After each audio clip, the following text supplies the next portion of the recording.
Hello Angel Besties, welcome back to my channel, or welcome if you're new. My name is Rachel. Welcome. Yes, you read the title right. I am doing another 24-hour readathon reading vlog this month. So I did do a 24-hour readathon literally 2 weeks ago, and I wasn't planning on doing another one. However, the stars aligned. Number one, my weekend ended up opening up. I'm free for the next 2 days, so I was like, okay, I'm gonna do some type of reading vlog this weekend. And then my friend Hannah over at Hannah's Recent Reads was like, hey, I'm doing a 24-hour readathon. If you want to join me, that would be great. And I was like, absolutely, I do, bestie. So here I am. So I am doing another 24-hour readathon this weekend. I'm excited. I always really love doing these, and I am hopeful. I am praying to the bookish gods that I'm going to come out of this weekend with some new favorite reads, because here's the situation, okay? Here's the state of my bookish life right now. I have had the most average / disappointing reading month in like such a long time, you guys. I have not given a book 5 stars this month yet. I did do a reread of Crown of Midnight and I gave that 5 stars, but like rereads don't count. So I have not given any new books 5 stars. I have not found any new faves. The only book that I have given even 4 stars to this month is The Ballad of Never After, which was really great and I loved that, don't get me wrong, but I have not found a new book to obsess over. I have not given anything 5 stars, and that really just makes me sad because I really try to curate my TBRs to only pick books that I think I'm really going to love. You know, I do research on these books. I try to find out things about them. I see other people who have similar taste to me really liking these books, and I don't know what it is, but I have just been absolutely striking out with most of the things that I am picking up. So I wanted to do a little reading challenge this weekend, a little bit of a video reading challenge to kind of like reset for the month and kickstart some reading. I haven't read anything in the last 2 days because I've literally just been scared to pick anything up and to be disappointed by it again because everything is so average. So we are going to be doing another 24-hour readathon this weekend, and hopefully I will be able to come out of this weekend with some new favorites. I want a 5 star so bad. Even if I don't have a 5 star, I would just love a couple strong 4 stars. That would be absolutely fantastic. One of the things that I'm going to do though for this 24-hour readathon is I'm going to do the gentle version, is what I'm going to call it. Number one, I am not setting a TBR. I am just going to mood read this weekend. I am not going to put any expectations on myself to finish any book in a certain amount of time or anything like that. We are just going to start the clock and see where we end up on Sunday evening, which brings me to my next point. I am going to be doing the 24-hour readathon method where you split it up over 2 days. So I'm going to read for 12 hours Saturday, 12 hours Sunday, which I have just found is a really wonderful way, I think, to do the 24-hour readathon. Number one, I think I do end up reading more versus just the traditional method, and 2, it gives my brain a little bit of a break. So that's why I kind of call it like the gentle version, because it's gentle on my brain. I can kind of step away from reading for a little bit and come back refreshed and do it all over again on Sunday. But I still definitely do want to like challenge myself. I'm going to read as much as I possibly can, but while also just sort of like listening to my body and my head and making sure that I feel good and I'm just really reading things that I'm excited about and challenging myself a little bit. So I feel like it's going to be a combination for a very wonderful weekend. So as I did just say, I'm not setting an official TBR, but I am planning to read Divine Rivals by Rebecca Ross this weekend because I'm buddy reading it with my friend Nadia. So I will definitely be reading that in this video, and I'm really excited for it.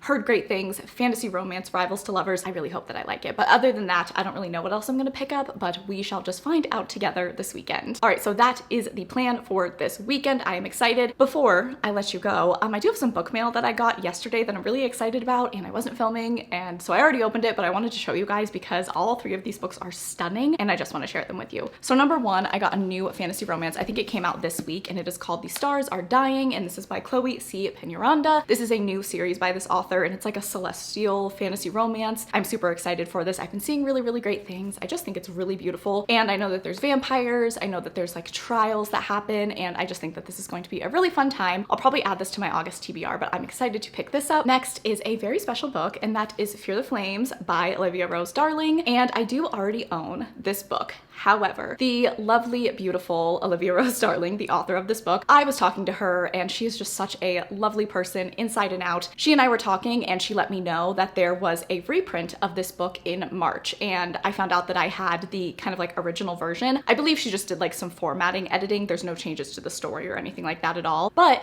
when she found out that I had the original version, she was like, oh, I'd, love to send you the reprinted version because I'm gonna do a reread before book 2 comes out. And she's like, let me send you the updated version so you can have that for your reread, which is so nice and lovely that she did that. I was just so overwhelmed. I was like, oh my God, thank you so much. And she put this super cute stamp on the book and it says, "From the library of Olivia Rose Darling." Hopefully you guys can see that, but isn't that so cute? I am so excited to do my reread for this book, you guys. Book 2 comes out in early 2024. We don't have a release date yet, but I'm so excited. I cannot wait to find out when that book comes out. I truly just feel like 2024 is going to have the best releases. Obviously, we have the second book in this series. We have House of Flame and Shadow. I'm gonna assume probably the third book in the Fourth Wing series will come out in 2024. I know that S.T. Gibson is releasing a new book, and I don't know, I have a whole list on my phone. I'm like keeping track of all the new releases for 2024, and I feel like it's gonna be such a good year, particularly for the fantasy romance girlies. So very excited and so grateful to be sent this. And yeah, I just really love this book so much. And then I got a special edition of my baby, which is A Court of Thorns and Roses. So this is a special edition by the Instagrammer at @BluelyBoo. They make special editions of different books, and I saw this online. I've seen it all over Instagram, and I was like, oh my God, that is stunning. So it is just the first book. I believe they're going to do this for the entire series, but obviously, as you can see, a ton of work goes into this, so they're just doing like one book at a time. I feel like this is the most beautiful, like Pinterest-esque book ever. It has a quote on the back. I am just absolutely in love, obsessed. This is a prized possession. It is so stunning. The foiling is really nice, really high quality dust jacket. The stenciled edges, you guys, it's so beautiful. So I have just recently received some really beautiful books, and I wanted to share them with you all. All right, so that is going to be it for me. Tonight, Sean and I are going out to dinner. We're also doing something else before that, but he won't tell me what it is, and I'm like very excited to see what we're gonna do. So we're gonna do that and kind of just hang out. It's a beautiful day, and I'm excited to go out tonight. And then tomorrow morning, I will get up and start my 24-hour readathon. I do think I'm gonna try to get up a little bit early, but I will definitely talk to you guys once I have started my first book and once I'm officially in the 24-hour readathon. So I hope you guys are excited. I know that I just did one of these. I really like doing these, and I think that you guys like watching them as well. So we're gonna have a lovely, easy breezy, beautiful, but still challenge ourselves weekend, and I think it's gonna be super fun. So I will talk to you guys tomorrow.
Good morning, bestie queens. We are looking a little bit rough this morning. That's okay. We'll make this a quick check-in. But I wanted to say hello. How are we? I've officially started my 24-hour readathon. I think I started at around 7:30 a.m. and I'm 40% of the way into my first book. I'm very excited about it. But very quickly, in the B-roll you guys saw, we went to the Japanese gardens in Seattle, and it was so beautiful. It was literally just the most picturesque, beautiful place. Reminded me of like a little fairy forest. I absolutely loved it. It was really gorgeous. Such a lovely way to spend the evening. It was so warm out. It was perfection. Then we went to dinner, and then we came home, and I, for some reason, didn't sleep very well, and now we're here. So we are thriving. As I said, I have started my first book, which is Emily Wilde's Encyclopedia of Fairies by Heather Fawcett. I am, I think, like 140 or 150 pages into this, and I have to say, I am really enjoying this. This book is super cute, super whimsical. I really like the writing style. I am obsessed with the fae and fairy folklore that is in this book. If you don't know what this book is about, This follows our main character. Her name is Emily Wilde. She's a professor at Cambridge and she studies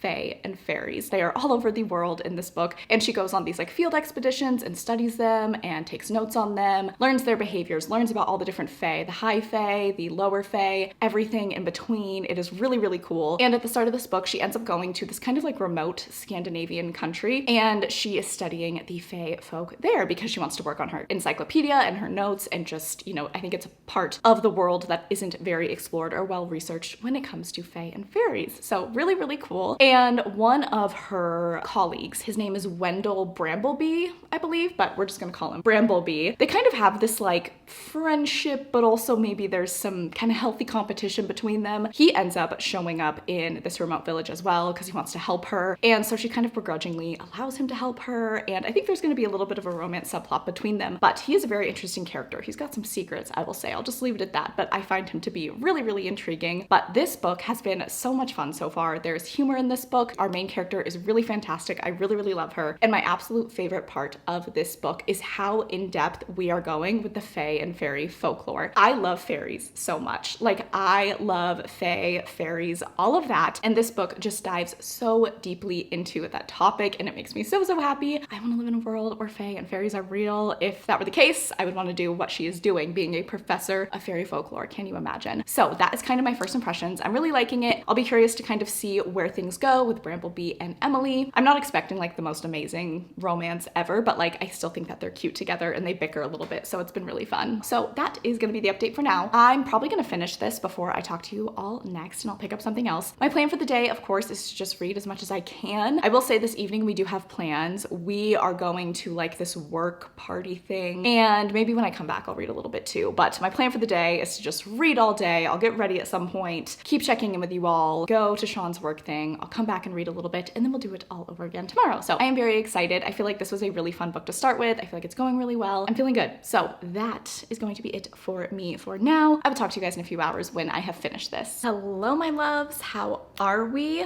So I have exciting updates. Number one, I got ready. I am ready to go to dinner in a few hours. Number two, I finished a book and I'm very excited to talk about it. So I finished Emily Wilde's Encyclopedia of Fairies. You guys, this was so cute. This was so whimsical, so magical, wholesome, beautiful, fun, interesting. I ate this up. Like, this was such a good time. I am obsessed with this author's writing style. I am obsessed with Emily and Wendell, their romance. It wasn't like a fantasy romance or anything like that, but I thought that the romance was really cute. There was wonderful banter between the two of them, and I just loved the role that kind of like research and academia played, not only within their relationship, but also just like within their personalities. I had a really, really good time kind of going on these adventures with Emily, and what she's researching and what she's doing I think is so interesting and really, really cool. This was super cute. It's not a 5-star for me. Like, I don't feel that overwhelming, oh my god, 5-star feeling, but I thought that this was awesome. Super, super strong historical fantasy with a little bit of romance, tons of fairy folklore. So if you are into that, I definitely recommend that you pick this up. It's just a really sweet, whimsical time. How many times can I say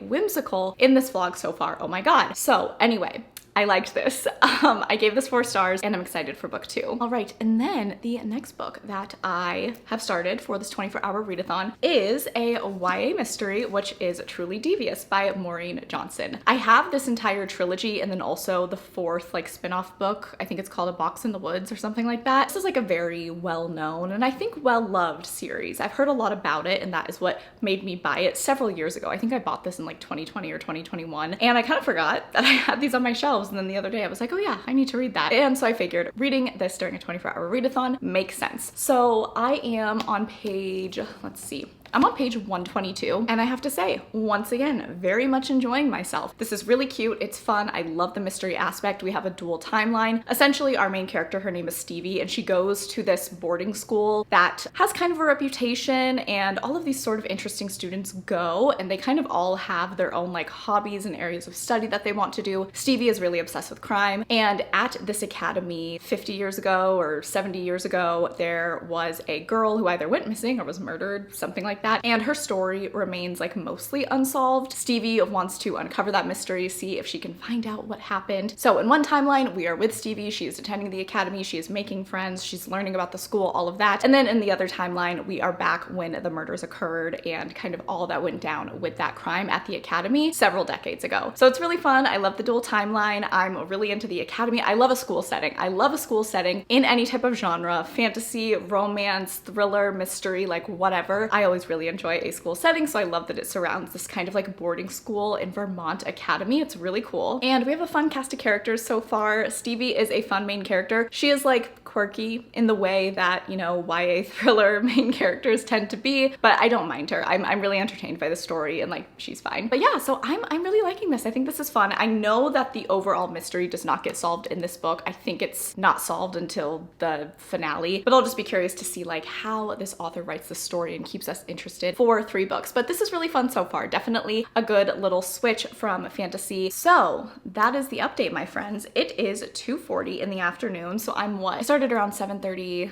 8:30, 9:30, 10:30, 11:30, 12:30, 1:30, 2:30. It is 7 hours into this portion of the 24-hour readathon. So I've got about 5 hours left. I think I might be able to finish Truly Devious like up until the moment that Sean is like, get in the car, we gotta go to dinner. So I'm gonna try to do that. I really am. I would love to finish this book before we go to dinner, but if not, I'll finish it when I get home tonight. That is probably going to be it for me for now. I will talk to you guys either late tonight or tomorrow. Ooh, am I not gonna talk to you guys till tomorrow? I don't know. I'll try to talk to you guys tonight, but if not, I'm gonna get up early tomorrow and we will chat then. Hello friends, how are we? Happy Sunday. I just got out of the shower. My hair is like kind of still wet, half dry, you know, so apologies if it looks a little weird, but let me update you guys on what I have done since we last talked. So last night, after I filmed that most recent clip, I read a little bit more of Truly Devious, and then we went out to dinner for Sean's work event, and we got home pretty late. I woke up this morning around 8 or 9, and then I started the rest of the Truly Devious audiobook around 10 a.m. So that's gonna be my start time for today. So I will read from 10 a.m. to 10 p.m. tonight. But I finished this book, very excited about it, so I have now read 2 books for this 24-hour readathon, and I'm feeling motivated to do a lot more today. So let's discuss Truly Devious. So this was a wonderful surprise. Honestly, I was thoroughly entertained by this book. I thought it was really, really fun. I'm so into the mystery aspect. I am so into the dual timeline portion of this book. I'm really curious and looking forward to seeing what more we're going to learn about the history and what happened all those decades ago. There is this like murder, mystery, missing person aspect, and then some crazy things happen in the present day as well that are very suspicious. So I just think overall this book was really fun and does not lack for entertainment. I'm gonna say though, let's talk about the elephant in the room, right? David. Why does he suck immediately? Okay, I knew that everyone disliked David. I mean, for the most part, like I've heard people talk about the series and be like, yeah, it's really fun, it's really cool, but David, the love interest, God, he sucks. And I have heard that from so many people over the years. And so I knew going into this that David was not very likable, but I swear to God, it is right away. Like, he is not likable right away. I don't get it. If I did not know going into this that David was going to be the love interest, I would have been like, oh, well, clearly it's not this guy because he's super annoying. Interesting choices were made with his character. I really love, if there is gonna be a love interest in this story, I really liked Nate. I think that's his name, Nate. He was great. Like, I really liked him, and he and Stevie get along so well that I'm like, why are they not together? I don't know. But yeah, David is just not like a character you really want to root for. So I'll be very curious to see how I feel about him as the series goes on and kind of where things go with them. But yeah, he is an unfortunate part of this book. And then Stevie, I'm excited to learn more about her, and I'm excited to see her just kind of grow and what she's gonna do with this mystery and being at the school and how all that's going to develop. So overall, this was a very good reading experience, and I'm giving it 4 stars, purely for entertainment, I will say. That's kind of how I approach YA mysteries, YA thrillers. If I'm entertained, if I'm having a good time, I'm gonna rate based off of entertainment. So this was a 4-star book. I'm really glad that I read this, and I'm super excited to continue on with the trilogy. All right, friends, so now it is time to start the book that I've been most excited to read this weekend. I just knew I was gonna be a little bit more busy yesterday, so I didn't want to start it then, but I am ready now, and that is Divine Rivals by Rebecca Ross. This book is being talked about by a lot of people, and a lot of people are really enjoying it. I have high hopes, you guys. I really, really want to love this. Imagine if I gave this book 5 stars. Imagine if I walk away from this reading vlog with a new all-time fave fan row. That is the goal. Super excited to see what this book has in store. I feel like this is kind of a more unique fantasy romance. I know that it's rivals to lovers, and I know that there is like a letter writing component, and they somehow get embroiled in a war against the gods, I think. Maybe, who can say? It all sounds really good. I've heard a lot of people say wonderful things about it, and I am hopeful that I will also be someone who absolutely loves this book. So, very, very excited. I'm definitely gonna give you guys multiple updates about this, and I do have the audiobook from my library, which is wonderful. So, we are all set, besties. So, I am now going to start Divine Rivals. Wish me luck. I really, really hope that I end up loving this, because a lot of the fantasy romance that I have picked up this month so far has disappointed me a bit. I need a winner. I need something good. I need something to get me excited, and we'll kind of see what happens with this book. I'll definitely finish this, you know, within the next few hours. It's not that long, as you can see. And then who knows what we will pick up next. But I'm excited. I'm excited to spend the day reading, and I just really hope that I have a new favorite to share with you all. I will update you guys in a little bit with my first impression of Divine Rivals.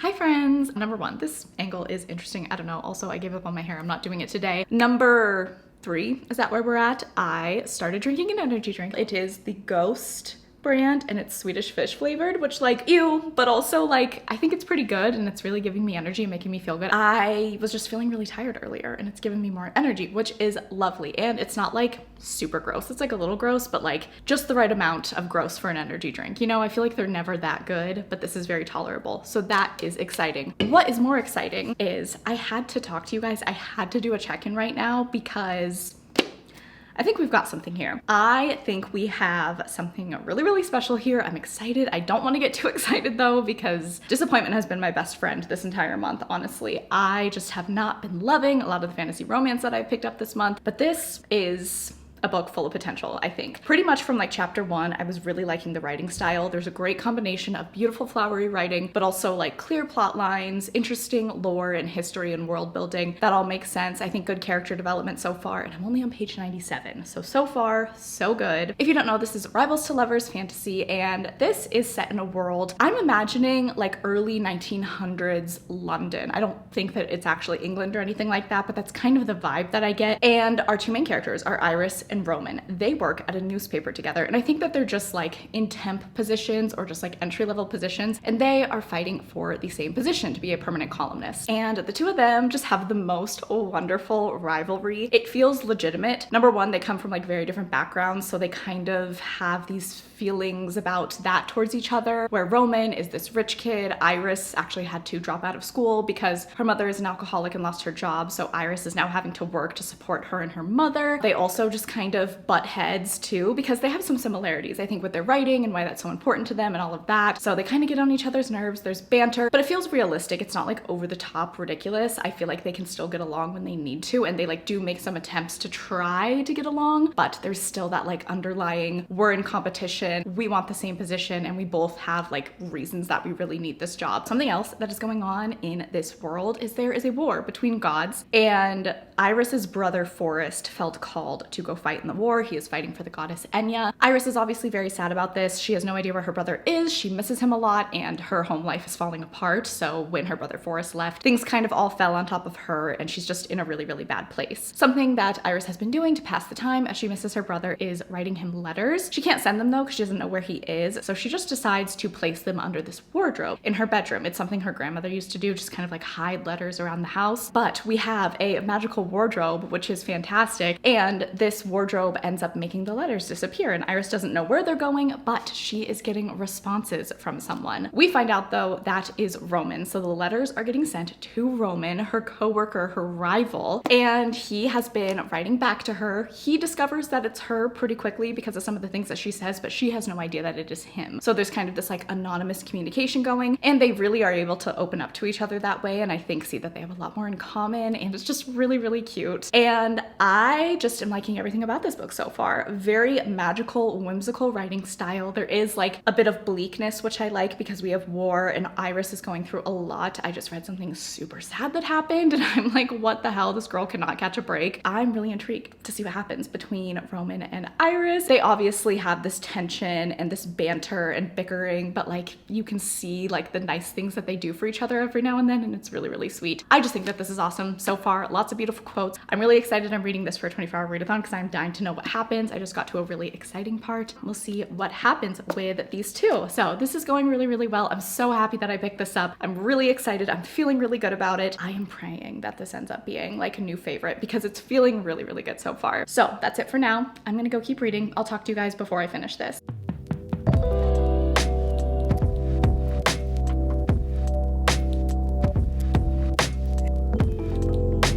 Okay, hi friends. I have moved to being in bed now. As you can see, I am, I think like 60 or 70% of the way done with Divine Rivals now. And I'm probably gonna finish it in the next like hour and a half. And I am just loving it, you guys. It's so good. I think it's super romantic. They're dynamic. I think it's really, really sweet. I love the writing style. I'm not gonna go too much into like what's happening plot-wise, but the war has just become like such a bigger part of the book now, and I'm really liking those aspects as well. I didn't really know how I was gonna feel about that, but I'm liking the way that it's written, and I just love them together. It's really, really cute. I'm so curious to see like how this is gonna end. I really don't know the direction the plot is going. Like I don't really know what we're going towards. You know what I mean? Like sometimes you can kind of tell like, okay, I'm 2/3 the way into the book. I can kind of see where things are going. I cannot. I honestly don't know where we are going, but I'm excited by it. I just think this is really, really well done. Characterization, really good rivals to lovers, super cute, kind of sad, but romantic at the same time. So it's really checking a lot of boxes for me. So I really, really like this. I'm so happy I picked this up today. I'm probably going to finish this, as I said, pretty soon here. I will talk to you guys once I have finished this. I'll let you know my final thoughts. Hi friends. So it is time for me to close out this 24-hour readathon, give you guys my final reading update. So I ended up finishing Divine Rivals last night, right around maybe 9 o'clock, I want to say. And overall, I really, really enjoyed this book. I thought that this was fantastic. I thought it was pretty unique, and I walk away from it mostly feeling really, really good. I do have a couple of critiques that didn't get this book quite to a 5-star, but I do overall think that this is a really, really strong book. I think my favorite thing about this book was the romance. I thought it was very well done. We had really good rivals to lovers banter. I really loved our two main characters. You could feel the love between them. I think that the romance was done so well. The feelings really leapt off the page. You really, really just understood these two main characters and their dynamic and why they were so special to each other. I loved the letter writing aspect. I always love that. I just think that that is such a nice touch, and I thought that it made things extra romantic. And I will say overall, just like their story from where they started to where it ended, it was gut-wrenching at times. Okay, I cried multiple times while reading this book. One, from just like pure emotion of just how beautiful and like tragic some of the things were. And I just think that this book, it's super well written. I thought that the writing was very beautiful. Tons of stunning quotes. So if you're somebody who likes to annotate and tab and highlight pretty quotes, I think that you will be really happy with this book. I will say though, there are just a couple of things that didn't get this book all the way to a 5-star for me. I thought for like the first half this was going to be a 5-star, and I was very excited. So this is still definitely like a very strong book to me, but just a few things. So number one, as far as this being called like a fantasy romance, I don't know if I necessarily agree with that, because I would say the fantasy elements are pretty lacking, and I really wished we could have seen more of that. There are gods, right? There are gods at war, and that's what, you know, this whole country is rallying around and what is moving the plot forward. But I don't feel like we got to see a whole lot of that, and I would have liked to see more of the fantasy elements of these two gods at war and what that looks like. And I guess this feels more like magical realism, I would say. When I think fantasy, I guess I think of a certain type of thing. I think of a certain type of book. I don't know how I feel if this is necessarily like a fantasy romance. This truly reads to me like a World War II historical romance, magical realism. Like somewhere in there, like that is how the book read to me, which is like totally fine, you know, and truly I think that the strongest point of this book was the romance, but the fantasy elements, I wanted there to be more. I wanted there to be a little bit more. And so I don't know if we'll get more of that in book 2, but that is one thing that I felt was just slightly lacking. And then the ending of this book is like, it's gut-wrenching in a fun way. Like, love a cliffhanger. I'm definitely gonna pick up book 2. I'm really excited for it. But there's just things about the way the book ends, things with Iris that I was just like, you know, obviously I can't go into it, but that's like not the end of the world, but it ends in a very crazy way, I will say. So I didn't get quite to a 5-star with this, but I do think that this is super strong. I see why people like this. I could see giving this book a 5-star, but just a couple of those things just kind of held me back from giving it 5 stars. But overall, I thought that this book was really romantic first and foremost, and that made me really happy to read it. Alrighty, my friends, so I have finished my 24-hour readathon for this weekend, and you guys, we had 3 4-star reads back to back to back. Hello, that is amazing. The week before had such a disappointing reading week. I was giving 2-star, 3 stars. I was DNFing books. All hope was lost, but I had a very, very good reading weekend with Emily Wilde's Encyclopedia of Fairies and Truly Devious, and then also Divine Rivals. 3 books that I loved, was thoroughly entertained by, thought that they were really sweet, and I'm really, really glad that I read all 3 of them for this readathon. So that is going to be it for me. If you made it to this point in the video and you wanted to let me know, go ahead and leave the fairy emoji. Please make sure that you're following me on Instagram and Goodreads. They are always linked down below. I really appreciate that you watched this video. I hope that you are having a fantastic day. I love you all so, so much, and I will catch you guys in the next one.